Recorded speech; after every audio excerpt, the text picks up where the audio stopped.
Welcome to The Explainer. Today, we're looking at a verdict that just changed everything for social media. You see, lawsuits against social media companies, they used to follow a pretty predictable script. Quick dismissal, no trial.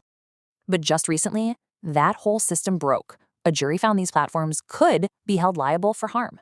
And right at the center of this is attorney Laura Marquez Garrett. For her, this isn't the end. It's just the beginning. Okay, so for years, this thing called Section 230 was basically an impenetrable legal shield for tech companies. And getting past that wall to see their internal documents, a process called discovery, it was almost impossible. But this time, they made it. They got discovery. And that's where everything really changed. Suddenly, they had access to millions of internal documents. And wow, they told a very different story.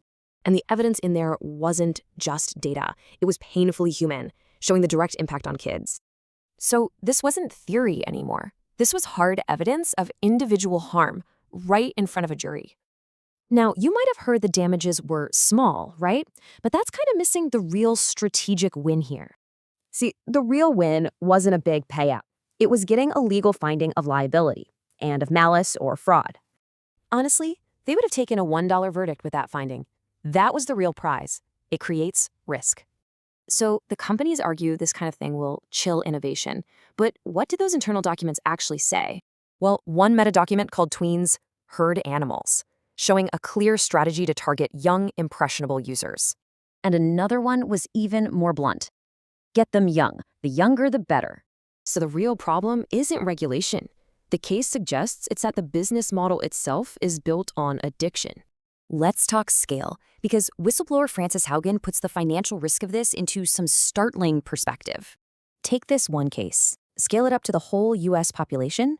We're talking a potential $55 billion in damages.